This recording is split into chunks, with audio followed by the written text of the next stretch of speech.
Hi, good evening.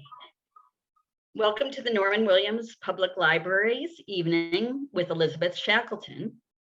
I'm Meg Brazil, and with us this evening will be Elizabeth Shackleton in conversation with Al Alessi. And it's been quite a year. We've presented, I guess, over the past 12 months, we've presented 12 authors about dozens of workshops, 6 visual art exhibits, and thousands of books we've checked out through our curbside pickup. And we're continuing to do all that, and we hope that we're going to be able to begin seeing you in person soon, but we don't have any specific plans yet, and you all will be the first to know. So Elizabeth Shackelford is the author of the Dissent Channel, and one of the things that I was so curious about was the Dissent Channel is an amazing title, but it's also an actual thing. It's not a place, but I'll explain to you what it is. It's a messaging framework open to foreign service officers and other US citizens employed by the Department of State and the USAID. And they can use it to express constructive criticism of government policy. And those cables that are sent through it go to senior State Department officials, and they receive a response from the department's policy planning staff. Under the regulations, diplomats who submit these dissent cables are supposed to be protected from retaliation or reprisal. Nevertheless, as you might suspect, some US diplomats are hesitant to use the Dissent Channel for fear that it could impede their career progress. So I just thought that was an interesting tidbit. And before we get to Elizabeth and Al, I'm just going to actually really briefly say that Al Alessi has been somebody who I've known over the past, I don't know, 25, 30 years since I moved here. And he's been, lived in the area for, I think, 40 years, and is the vice president of the Windsor County Democrats and works at a local software company, and is also on the board of directors of Woodstock Community Television. And he's been kind of responsible for keeping me apprised often of events going on in the world. So I would like to now turn it over to Al and Elizabeth Shackelford, and I will see you all later. Thank you, Meg. Much appreciated. And good evening, Elizabeth, though no one calls you that. Everyone knows you as Lizzie from way back, it would seem, but it's a joy to be able to do this with you tonight. And I met you, so before we're going to hear from you, I just want to say I met you the fall of 2019, and it was amazing that I met someone from Rochester, Vermont. I mean, I think you're the first person from Rochester I'd ever actually met and talked to. And secondly, that someone from Rochester would drive all the way to Heartland to go to an hour meeting and then drive an hour plus back to Rochester. So I thought you were pretty amazing that you would do that. The following May, you released this book, and that's the book. It's the Dissent Channel, American Diplomacy in a Dishonest Age. And it puts you in a whole different light than someone who has nothing better to do than drive for hours out of Rochester, Vermont. It's an amazing book, Lizzie, and it's actually 2 books. And then I'm going to not shut up, but there's a really exciting part that's going on. That's your boots on the ground in South Sudan, which we'll get to in a sec. The other part I want to talk about as well, but we'll put that off maybe a little later, which is your perceptions of diplomacy historically and academically and just as a concept. But let's get to the exciting part. So you joined Foreign Service was that 2010? Do I have that year correct, right? 2010, yep. 2010. And you wanted to go to South Sudan because it had just become an independent country. So it was brand spanking new after like 40 years of civil war off and on. Why did you want to do that? What drove you to go to arguably one of the poorest countries in the world and a myriad of issues and problems? What was it that made you want to make that your first stop? Well, South Sudan it's unique in a few ways. I mean, one is I had a background in Africa. I'd spent some time in Africa and studied African and African American studies in undergraduate. And so I'd also studied abroad in South Africa. So I had a real interest in the continent. And when you go into U.S. foreign policy, Africa is not exactly the top priority for our foreign policy overall. So if you're interested in a place that has a lot of attention and you're interested in Africa, you kind of have to be picky. And at the time in 2010, it was actually, when I joined, it was the year before they became independent. They were in that middle ground between the peace agreement in 2005 and 2011 when the country became independent. And it had this tremendous amount of attention from the White House and the US Congress, and a lot of American people had been following it. So one part that was really appealing was that you could go to a place on the African continent that high level foreign policy officials really cared about. And it seemed you wanted to go somewhere with some urgency. But it was also it was a test case for a new independent country, and one with a lot of support and goodwill from the international community. So my thought was, we're out there, we're focused on South Sudan for kind of the right reasons. We really wanted to see the people of South Sudan have a better life. It wasn't for kind of ulterior motives like oil or counterterrorism. It really was seemed to be altruistic reasons. And I thought, if we can get it right anywhere, isn't this a place we could get it right? So my hope was that I was going to see this big success story, but as you know, since you've read the book, it was turned out a little differently. Yes, and we'll get to all of that, but you weren't going to go to. You didn't get the gig initially. You were preparing to go to Poland. Is that what you're? Yes. Yeah. My first assignment was Poland, and since I had my heart set on a place like South Sudan, I was a little disappointed to get assigned to a lovely European capital. I did end up going. I had to learn Polish and spent 2 years in Poland before I got the chance to go to South Sudan. And it was a wonderful experience, but a little less chaotic, a little less urgent than South Sudan. And you were doing consular services, which is describe what that is. If you're assigned. Is that the title? You're consul or consular? Consular. No, okay. Yes. So consular services are something that foreign service officers all foreign service officers are required to do at least one tour of consular work, at least a single year, usually 2 or 3. And it's kind of customer service. It's not what you think diplomats do. When I was in Poland, I spent my days doing about 80 visa interviews in Polish, to decide in kind of rapid succession who got to get a visa to travel to the United States and who didn't. So there are a couple parts to consular work. There's that side, which is the visa work, and the reason we have foreign service officers do it is because it is consequential. You don't want to be the person who lets a terrorist into the country, for example. But it's also we have a tremendous amount of work. I mean, we interview everyone who gets a visa to the United States, so it takes a lot of time. And then the other side of consular work, which tends to be a little more exciting, is American citizen services. So if you get in trouble, arrested, you die, you get sick when you're overseas, American citizen services is what we do to help Americans in difficult situations. We also issue emergency passports. It didn't sound that exciting until I did that in South Sudan, and it can be kind of important. Right. Depends where you are.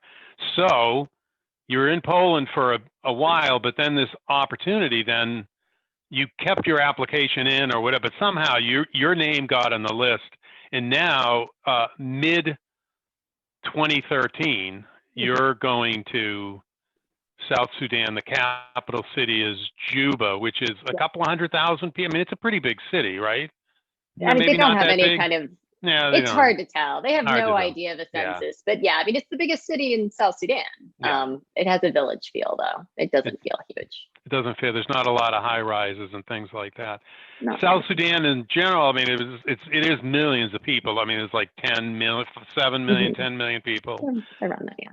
Lots of tribal differences, right? There's, I mean, I think I read there was 65 different languages in South Sudan. And by the time you get there, there's been a split between the president and who's the guy who's supposed to be, and I wrote his name down. What was it? Riek Machar. Riek yeah, Machar is and the Riek vice president. and he's from a Salva different Kiir is the tribe. president.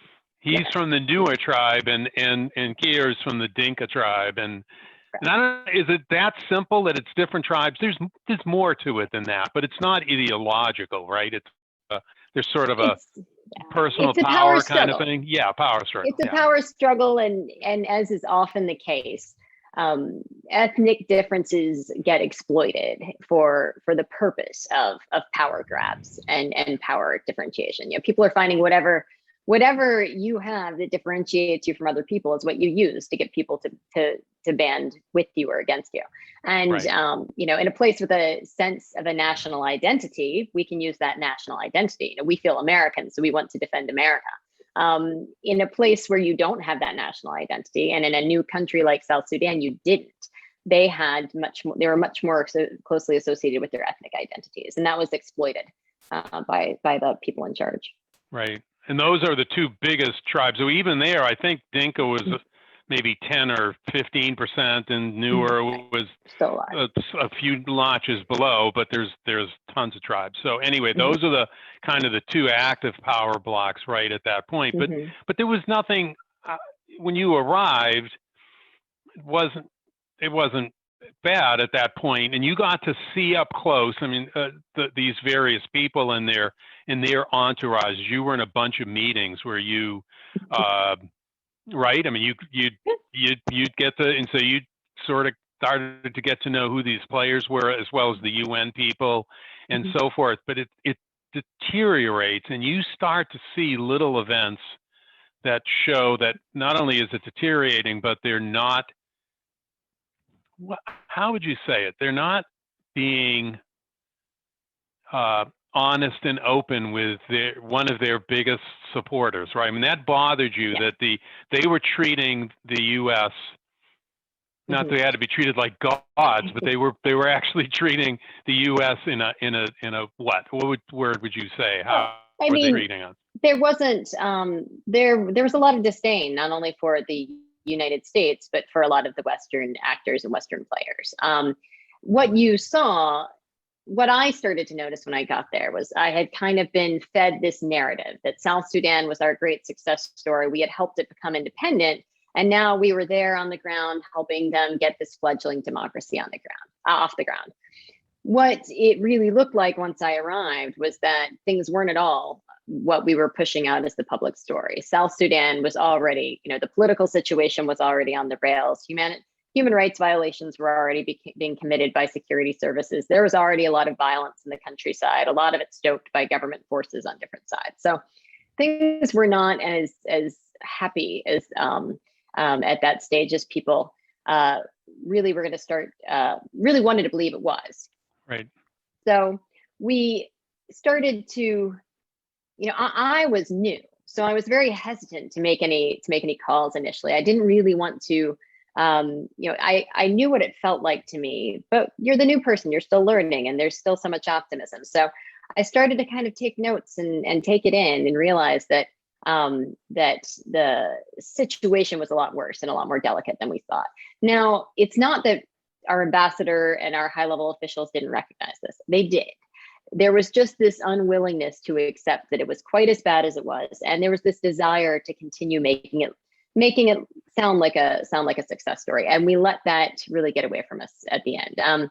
I don't think anybody should have been surprised that war started 6 months after I arrived, and looking back, nobody was. It was, we were on that path, and part of that was because none of the underlying grievances and animosities that you had during the war had really been addressed. There had been this period of time from 2005 when a peace agreement had been reached, and all of the Southerners were able to, turn away from the enemy in the north, right? The enemy was Khartoum.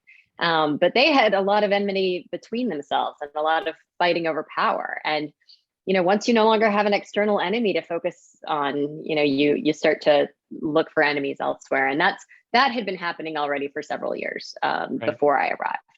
Well, and what made it a little easier, though, was a terrible civil war. But between North and South Sudan, North Sudan was essentially Muslim for the most part, and South Sudan is essentially Christian. So there were more commonality from that. So it maybe made them feel closer, and it sort of macheted over their differences. With North Sudan out of the picture now, so they had to be that 6-year period was to set up a referendum and actually be able to do votes to see if the agreement was something like, if the South Sudan people vote for independence, and that's what they'll get, right? That was just more or less the concept and then they voted, and it was like 98% or 89. So yeah. In 2005, it was not a done deal. It was not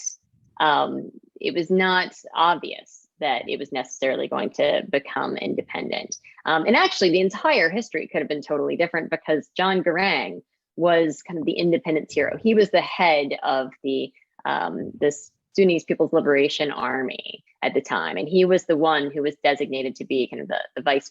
He was the vice president under the agreement and first representing Southern Sudan for the country. And he actually had always had this view of having an equal place for Southerners in Sudan. But there was a lot of angst and discord over that, because there were people who really wanted to secede, and there were others who thought that they should just fight for equality in their existing country.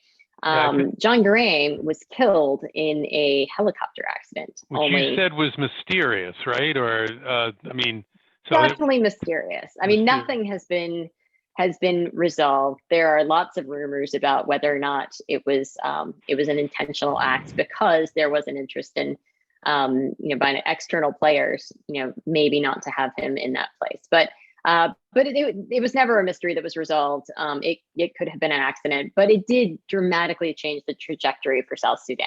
And by the time that happened, when Salva Kiir, who's now the president, came into place, he was an ardent secessionist, and so it just became this that was what it was going to be. Now, one more point on this, which is really interesting, is that 2005, 2011, you've got this period. 2006, 2011, really. But that could have been time to build a government if you knew you were going to build a government. But since that question hadn't yet been resolved, that became a lot of wasted time. You can't create ministries if you don't know that you're going to be, whether or not you're going to be a separate independent country. So it did become kind of a strategic error. And we lost a lot of time that we could have been working on building the country. And what happened instead was that animosity grew, and conflict grew, and corruption grew, and it really was in a bad place already by the time of independence. It could have almost been, once they had the vote, they could have said, okay, another 6 years before we actually do that. Then, now that we know, which it ended up we'll get back to that, because though people should know that civil war that you saw kick off, that has gone on for 6 years, and with hundreds of thousands of people, as best they can tell, killed during that. But let's get to because this does halfway through, around Christmas time, I think, it would seem to be the holidays. And you had there's some nice photos in the book of your, some Christmas decorations and things like that. But this is where it starts to get pretty hairy for you and everybody else in that embassy, as well as the UN places and the NGOs, the journalists that had dedicated themselves to seeing this thing take off and be successful. There were many people that, as you said, were well-wishers, and it got really hairy really fast right around those holidays. And you were forced, well, it was consular services, I suppose, but you ended up really kind of focusing on saving Americans that were going to be stranded and potentially killed or whatever in the country. So what, I mean, that really was an amazing journey for you, and you showed. I'm not saying you didn't have any fear, but you had a ton of will. I mean, you really had some will, including a bad foot, and you're clunking around in your boot. And so tell us what that, how that was like for 6 months, right? It was more or less like that. I mean, the last 6 months that I was there were all wartime. The most urgent kind of frightening period was right when the war broke out, and we really didn't know what was going to happen. And I've wondered before, and we wondered at the time. I recall thinking, is this just some outbreak of violence in the city, or is this really a turn towards war? And there are a lot of places in the world where it happens very quickly, and you can't, you don't know at the time what you're looking at. But it started one late Sunday night. Violence broke out in two parts of the city. It was a battle that began, as best as we can tell, between two sides of the Presidential Guard force, the newer side, the Dinka side, and violence spread across the city very, very rapidly. But again, we don't have eyes on. We're inside the residential compound at the time, and frankly, it started quite late at night, so a lot of people really slept through it. I was getting phone calls saying, there's fighting downtown. I got a call from a friend of mine who was, from a contact of mine in humanitarian work, a South Sudanese man who said, this is really happening. He called early on and said, can we meet? Can we meet tomorrow morning? And I had this busy day planned. It was a Monday. I was kind of the A team had already left for the holidays. We were really understaffed already at the embassy. Right. And, he said, well, Tuesday's going to be too late. We need to meet first thing in the morning. And as it turned out, first thing in the morning was too late.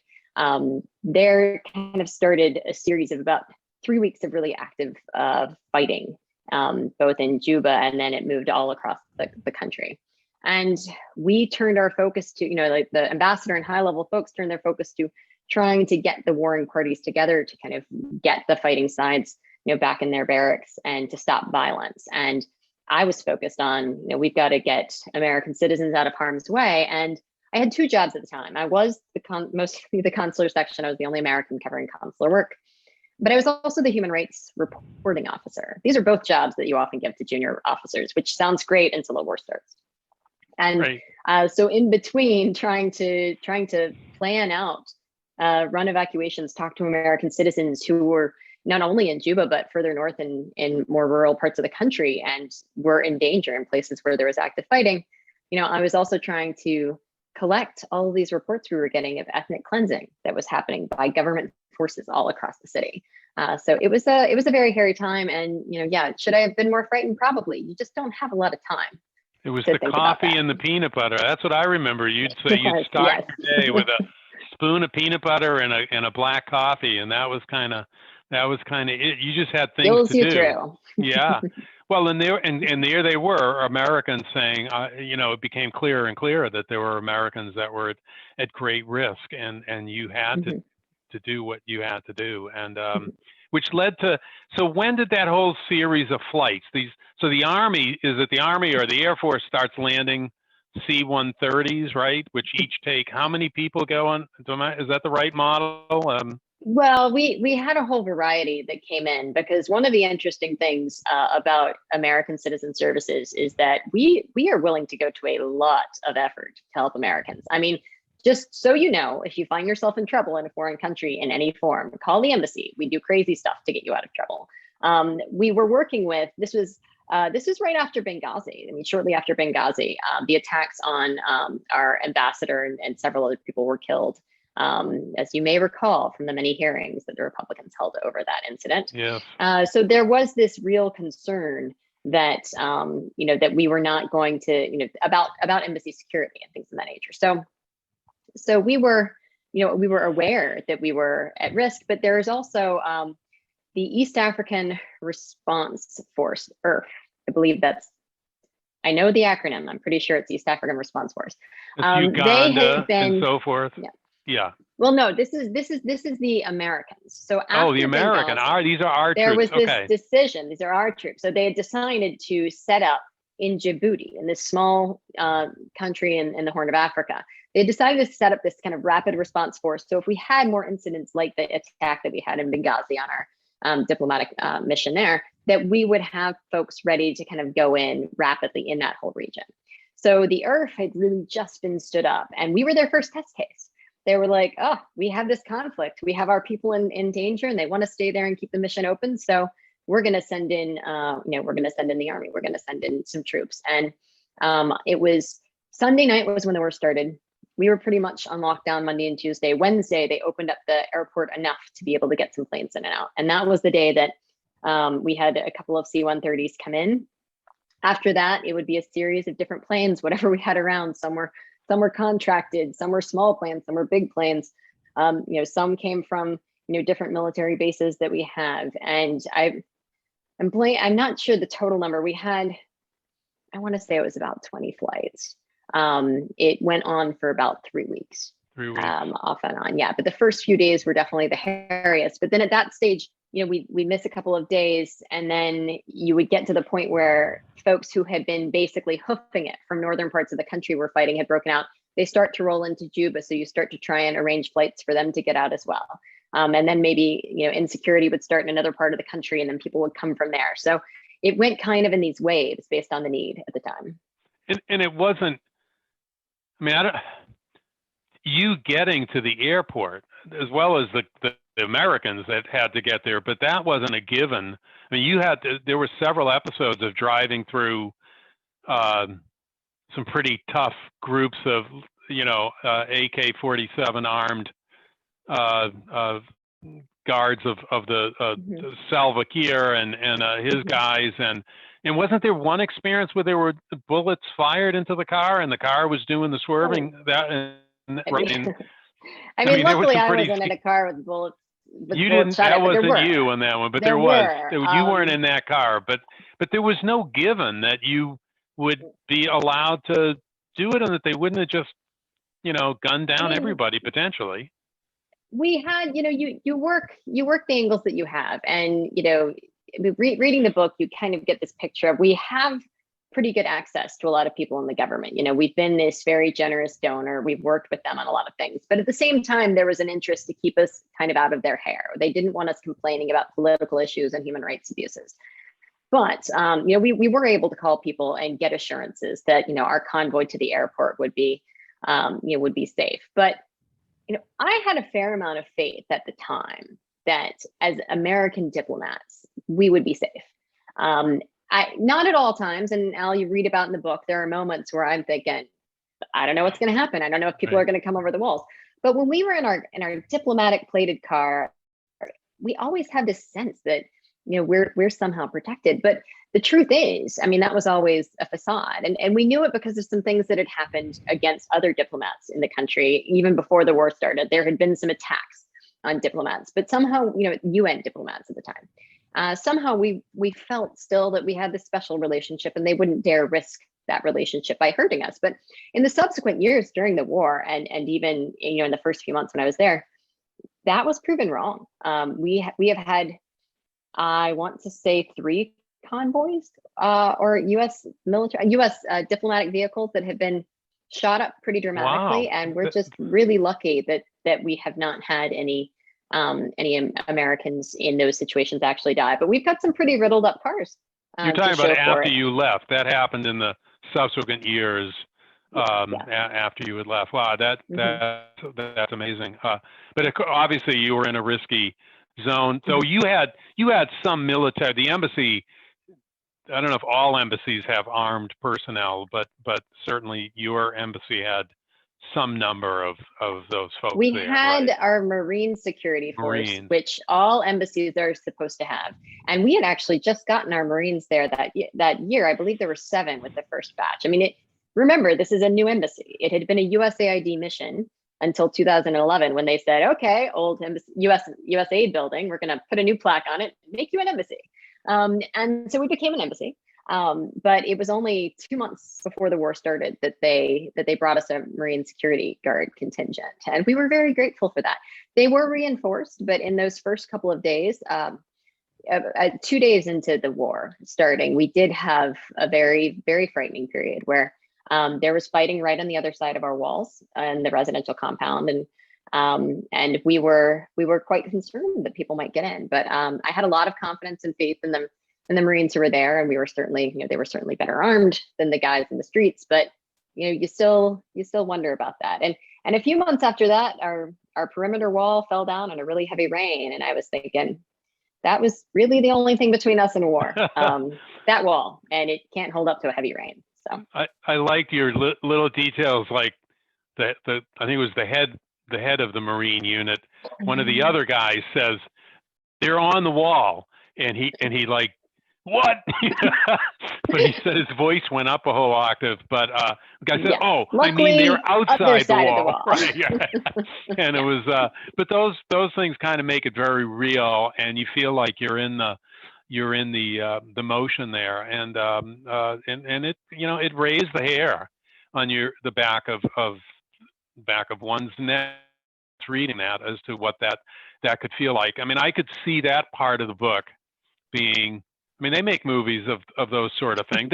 They'll base it on true events, right? It won't be, but you know what they do with movies. And you don't have to make it any more dramatic. I know. But who would you want to have play you? Is I think the question we all have in the back of our minds. Yeah, you're gonna have to answer that for me, Al. Yeah. Anyway, so then you're finally out. After that 6 months, and you don't go back to DC. Then you go to I do go to DC. I go to the State Department Operations Center. So that's the crisis center in Foggy Bottom. Yes. And that's where they had the whiteboard that had your name on it, where they had been in contact with you, and they had Lizzie from Juba, right? And they had all a whole bunch of things that you were calling them about regularly.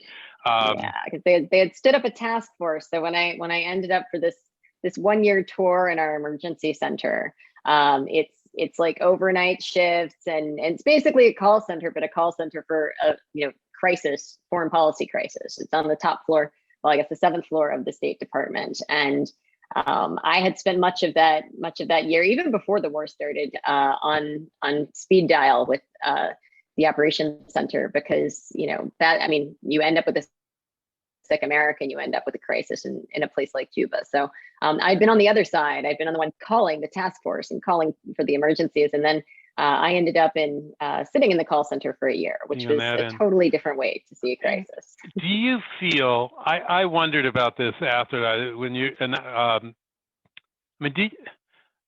you had a lot of stress that you brought back. I mean, it was it felt, I think you said it was like a year before you could really sleep well. You had a lot of Juba in your mind for at least that period of time. Do you see it as post-traumatic stress? Would you use that term for where you felt you were at that point? In a way, yes.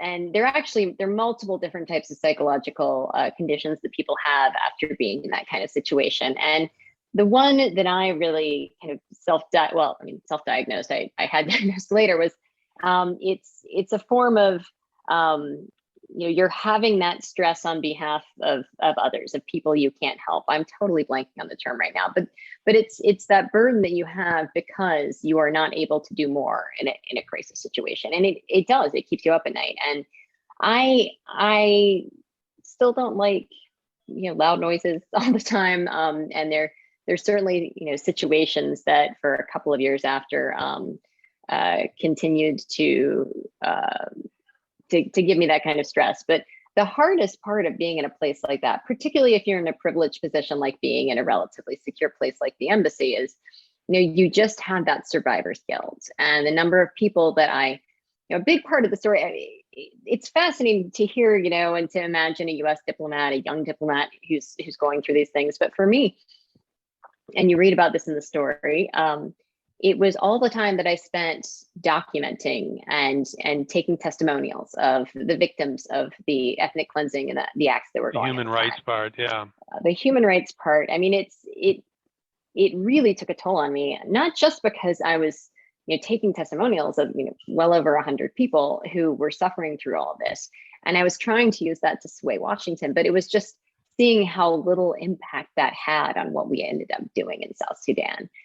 You just feel really helpless. And that feeling of helplessness wears on you a lot. And you lost some, they weren't Americans, I don't think, but you lost some people that you respected a lot in South Sudan and you thought highly of, who ended up dying in that. And yeah, and I find conflict zones really an interesting place to work, but there is that part of you where, I served in Somalia later on, and I remember having this conversation with some of my Somali colleagues about every time you have to delete the phone number of somebody who's been killed, and it's things like that just really hit home.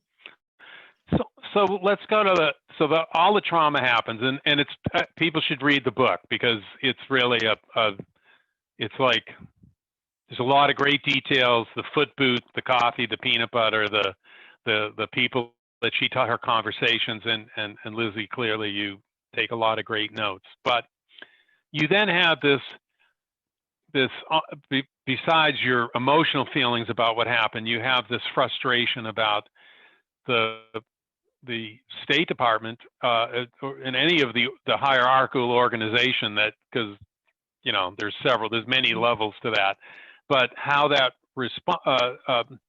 how you felt your message didn't get through, and which led to your eventually turning to the Dissent Channel, which I wasn't aware of either, that it was in retrospect I kind of remember hearing. I didn't know it was called that, but I remember the thing with the Muslim travel ban and all of those many people signing on.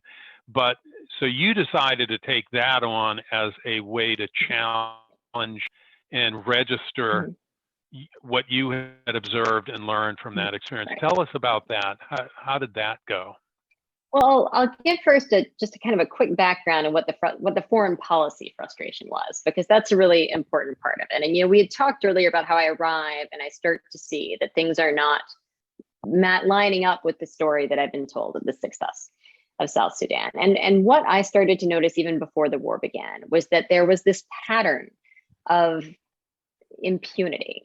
There was a pattern of behavior, of bad behavior by government security forces, by government political players, by people who were stoking communal violence in different parts of the country.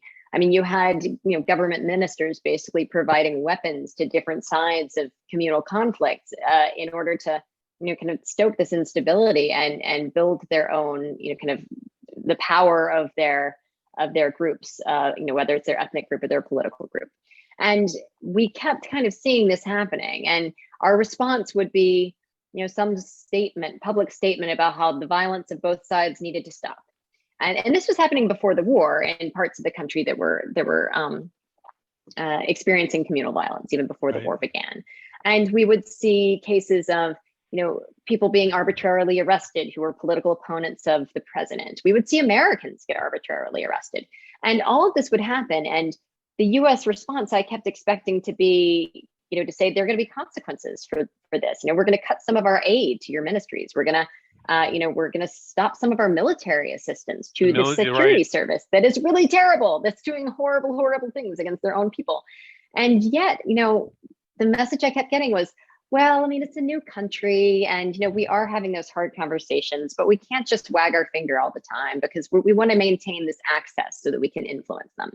Meanwhile, we're not really influencing them. We're turning a blind eye to really bad acts. So that was a big frustration for me before the war started. And then the war predictably began because these bad acts had never been addressed. Because if anybody, I don't care if you're talking about a criminal or a policeman or a child, if bad acts are tolerated, they get worse. And that's what I was seeing. So it was that lack of accountability that I think really laid the groundwork. And then it continued as the war went on. We kept putting out these weak statements about violence by both sides needing to stop and the sides needing to come together, when we knew good and well that who had started the ethnic cleansing and that started the war? It was one side, it was not both.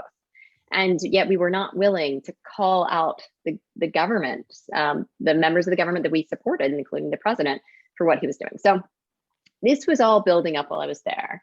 And then after I left, I remained obsessed with it. I was in the operations center, so I would spend these long nights just reading up on what we were doing and what was happening. And I just kept seeing that we refused to change course.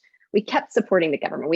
Our aid kept flowing. We had done very little to change the relationship, despite the fact that the government we were helping had done such horrible things and was really provoking this war. So I decided that I was going to do the kind of, the last ditch effort that you could as a Foreign Service officer. And we have this official channel, the Dissent Channel.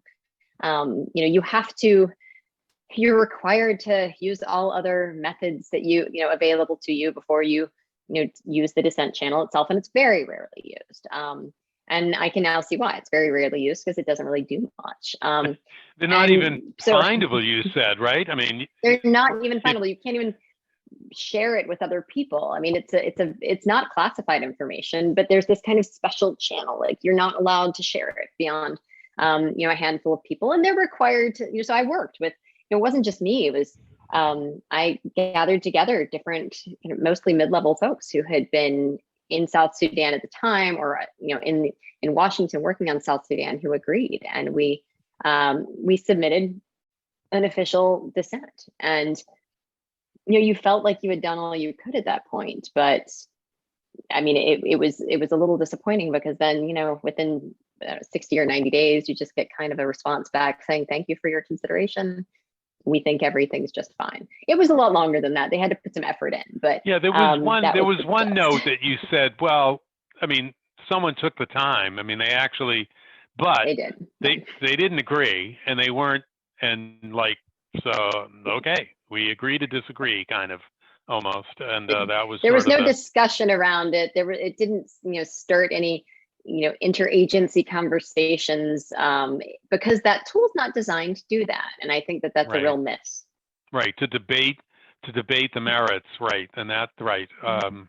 I could see that not happening for you. And how many co-signed it? A couple of dozen, or? No, I mean, it was maybe 6 or 7. And we don't have that 6 or 7. People yeah, not that many. 6 or 7, but it was that knew that area, right? Yeah.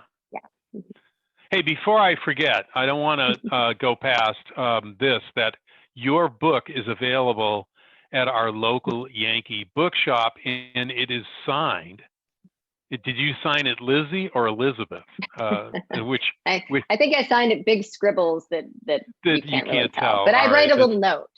Oh, okay. All right. But anyway, that's great to support our local bookshops and to get a signed copy. So that's right in downtown Woodstock. So don't make sure you go by and get the book. It's a great read. And that was the other part of the book, because you get into talking, well, not only about the Dissent Channel and you're winding down from that, which ends up with you resigning from the State Department in late 2017, early 2018.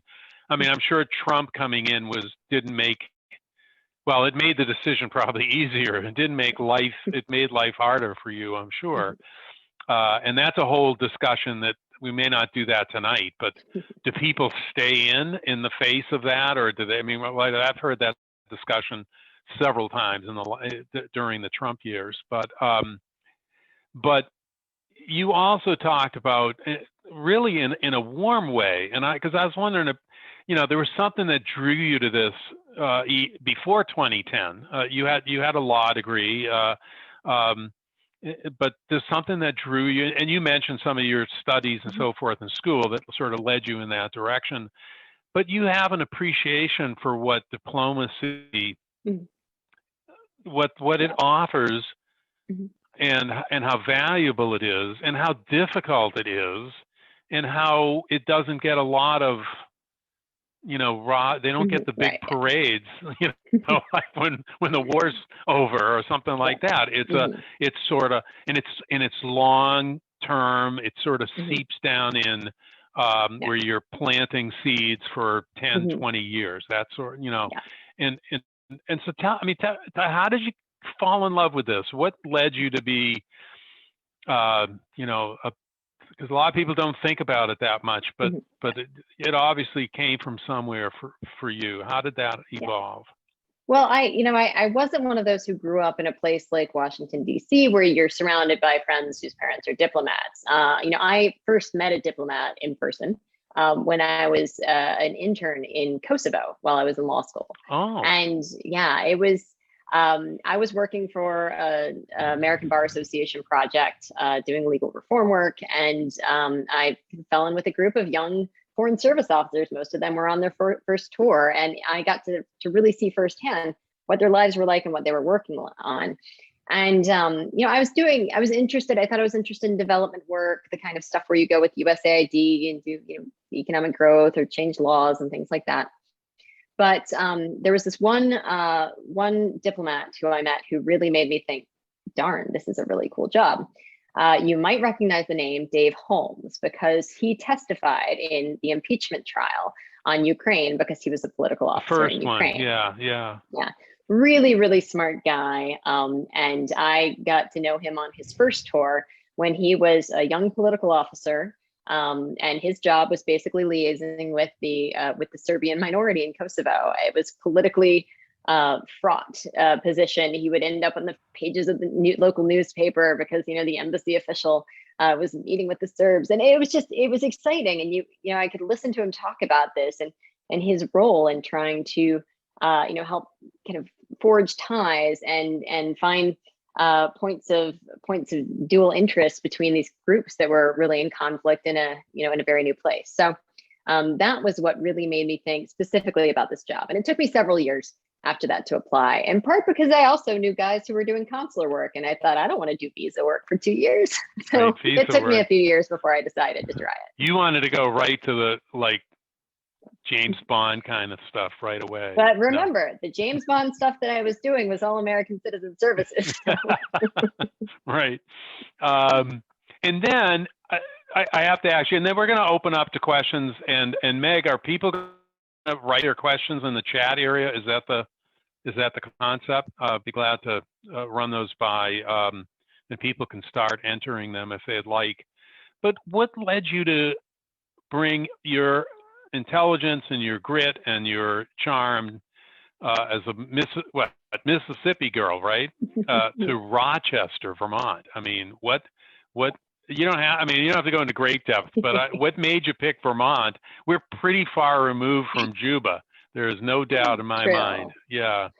True. I wasn't at all political before when I was in the government. I had this sense that I was serving a higher purpose, being an apolitical government servant. And of course, as with many people, the Trump years made me much more political than I was before. And that taught me a number of things. I mean, it taught me that, if you want to make a lot of change, the political route is really one important way to go. And so that's kind of a roundabout way to say that when I left the State Department and had not quite figured out what I was going to do when I grew up, my partner, Dan, who many of you know, and I were trying to think of where to relocate because I was going to come back to the United States. I'd still been overseas.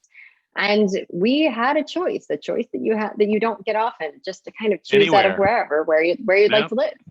And, Mississippi girl here, and Dan's from Alabama. We like open spaces and beautiful places. And we wanted to go somewhere surrounded by like-minded people and progressive thoughts and, small towns, and Vermont really called both of us. And winter sports from the photos that and you sports. share in Facebook. I mean, you're out snowshoeing or cross-country skiing often. So anyway, our gain, and it's so great to have you here as part of our state. So we'll wait and see if we get some questions coming in. But I did see we got a question in the Q&A. Yes. Am I about looking in the wrong similarities. place? Where am No, I? no, I pulled Oh, it up. Don't worry, Al. Q&A. Oh, right. There it is. Don't worry, Al. I've got it. Are you seeing similarities, pitfalls with U.S. withdrawal of troops in Afghanistan? Al and I totally predicted we were going to get a question about Afghanistan.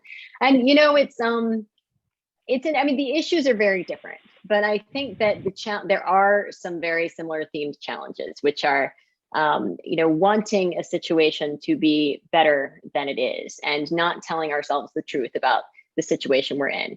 And Afghanistan is one of those places. You know, we went in for a very specific purpose and we changed that over time. And the idea, you know, what began as a counterterrorism effort turned into a nation building mission. And as we have learned in many places, South Sudan included, we are not very good at nation building. It's an admirable idea and thing to try, but it's not something we're equipped to do, and you cannot force your will from the outside. Now, Afghanistan is a massively bigger situation and much more complicated. This gets back to why I thought, well, if we can get something right, maybe we can in South Sudan, in a small country where we have the goodwill, where we worked very closely with the protagonists, which were the South Sudanese government. But I think that you did see that willful blindness in Afghanistan, and you saw the same willful blindness in South Sudan. And one of those major lessons is that, you know, we've got to be honest with ourselves about the situation that we're dealing with, and we need to know what our goals are, and you know, how we're going to judge success for those goals. South Sudan, you know, what were the goals? The goals were a, you know, kind of free and fair and just country. And had we been more honest with ourselves about who we were dealing with and how badly the government was acting, then we would have known that we were not on that path. And I do see some similarities with Afghanistan. We refused to see the truth in front of us, which was we were not making progress towards our stated goals. And, you know, 2 decades later, this is where we are. Yeah, we definitely did not do the same kind of action in, I mean, South Sudan, though. I mean, we didn't, I mean, we were supportive of, but we didn't, as you say, we didn't go in and try to nation build in that hands-on way that we tried in Afghanistan. So anyway, we have other questions. What are the ramifications for the Iranian explosion and the talks in Vienna? Oh, it's, you know, I mean, the Iran situation right now is it's a big challenge, and I've been happy to see how much the Biden administration is finally kind of really forward leaning on getting the talks in place. But you have to understand that, you know, getting back to kind of recognizing the situation we're in and admitting our mistakes. In Iran, the Biden administration did not pull out of the Iran deal, but the United States government did. I think that there are, you know, in terms of the most recent events on Iran, you know, I don't think that they should throw the talks off. I do think that everybody is posturing for position right now. But the smart thing for the United States government post-Trump would be to come and re-engage with the world with a little bit more humility than we are right now. You know, to say the United States pulled out first, so we'll come back in and meet our commitments if you'll come back in and meet yours. And right now, there's this angling to try and see if we can get something better, and I think that's dangerous. And you know, would it have been wonderful to get a better deal in the first place? Sure, but we didn't. And this is the situation we're in, and we can't be. Who's going to enter another agreement with the United States if we don't hold up our end of the bargain? There seemed a in glimmer. Diplomacy, there is a matter of trust. Yeah. There seemed to be a glimmer for some period in the last 3 months where it seemed like Iran was willing to re-enter, and I thought I heard tones of humility from the Biden administration, and it felt like it was happening in the back doors a bit. You know, like, hey, because it's hard to come out publicly and say the previous president, you know, really was off. I mean, it's just really hard to do that. So I think they might have done some of that in the back door. Though I like the way Biden handles the previous guy. Let's see, what else do we have? Any other areas of the world where you think that there is risk that can be potentially be averted by diplomacy? Well, that gets to those those pages where you write about the great potential of diplomacy, which, by the way, you're going to hate this, but the guy that got me thinking about in those terms, there's a book by a fellow named Henry Kissinger. Don't hate me for this, but his book, you should read this, because at least the beginning, World Order. I've read his book, Al. Did you read World Order? Well, but he starts with the birth of diplomacy in the Treaty of Westphalia, and it was just the kind of thing that you don't think about that often, and I enjoyed that. Well, okay, it had its birth, and the UN had its birth, and it's done. Actually, UN should get more credit than it often does. So I don't know. I mean, I'll talk to that. Yes. Are there places where risk can be averted by diplomacy? Yes, everywhere and every day. And yes. Al and I were talking about this before. The thing about diplomacy is that your biggest wins are what doesn't happen.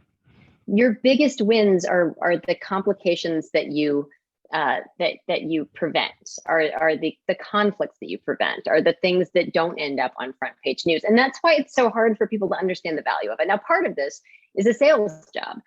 The State Department doesn't do a very good job of actually demonstrating, what they've done. So that's why the American people don't really understand.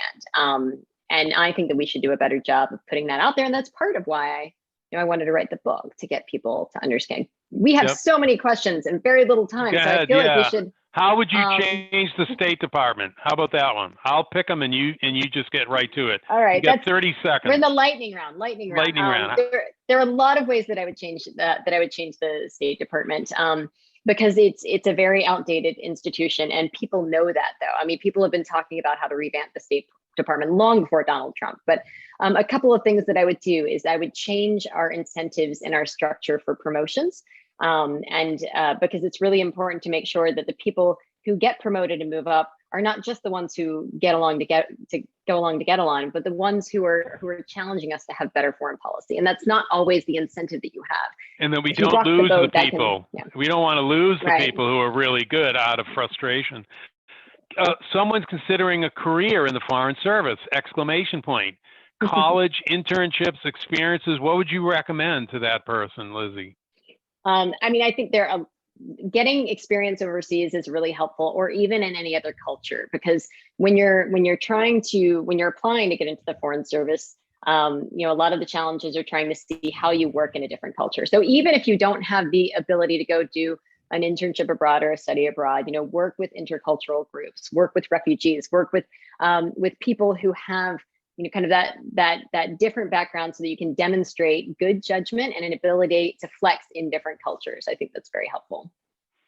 I got a question from Dick McCormick, Senator McCormick. Based on what you dealt with in South Sudan and what you get from colleagues, and we touched on this a little just moments ago, but how much harm has Trump done to our reputation? I guess the follow-up is, well, it's got to be salvageable, but that is one of the dilemmas of diplomacy too, is that there's changing administrations and so forth. But how do you answer that, Lizzie?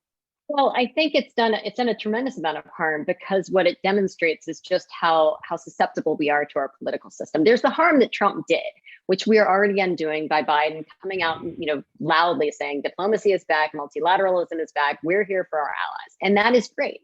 But all of our partners are looking at us and thinking, is this guy going to be here in 4 years, or are we going to get another Trump, somebody who's going to pull out of agreement? So we have a lot of work to do to build back up that trust. But I do think that we've got a generation of other countries wondering if they can trust us to stay the course, even where we are now.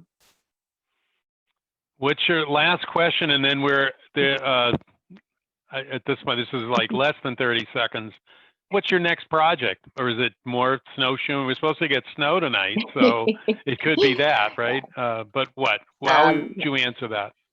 Well, I saw someone else ask, kind of how am I contributing, moving forward in this area? And I've got a job, luckily a remote one, so I can stay in Vermont with the Chicago Council on Global Affairs. And they are doing this wonderful thing where they pay me to be able to spend my time thinking and writing and doing commentary and doing events and engaging. And I have two big priorities in this position, and a lot of it is outreach based. One is to educate Americans more about our militarized foreign policy and the costs of that, because I'm a big believer in the fact that we need to put diplomacy up front, stop using our military as a tool of first resort, and we need to start really reinvesting in the soft power tools, because they're less likely to get us dragged into a war and they're more likely to be effective. So that's one side, but the other side is really just educating Americans about what we do overseas, because I'm a big believer that we need an informed public, putting pressure on Congress, putting pressure on our president to do good things in the world, not just for the rest of the world, but to have a foreign policy that works for Americans. And I don't think that we've done that a lot because Americans aren't paying attention. So I'm hoping to bring more about that to the American people and help people understand a little bit more why it's important that we arm our diplomats out there. Great 60 minutes with you, Lizzie, as always, and it's been a pleasure. And Meg, you're back on, so what do you want to say? Well, I want to just say what an enlightening and amazing hour that was. Probably not quite an hour. And for those of you who would like to, buy the book or get the book, we have the book at the library, though I think our current copy is out, but you can request it anyway. And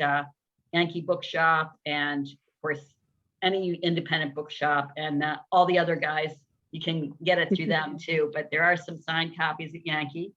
And I just really want to thank both of you so much for giving us your thoughts and helping us work through ours and introducing us to lots of new ideas. And I'm going to say, if there are people out there who are considering, careers in foreign service, that write to us at the library, and I will kind of call your questions and see if I can pass them on to Lizzie in her spare time. Before we go, I just want to say next week, a week from tonight, actually, we'll be hosting, along with our partner Bookstock, two poets, Cleopatra Mathis and Eva Crucial, April 22nd at 7 p.m. And then a couple weeks later in May, on May 6th, we have these two amazing women authors, Vermont authors, Melanie Finn and McKenna Goodman, who have these sort of really unusual kind of feminist stories based in Vermont. And Vermont is such a character in the book, as well as these women characters. So I hope you will join us for some of those. And again, thank you, Lizzie, and thank you, Al. It was my pleasure. Lizzie, you're wonderful. Thank you all for coming, and thank you for your questions.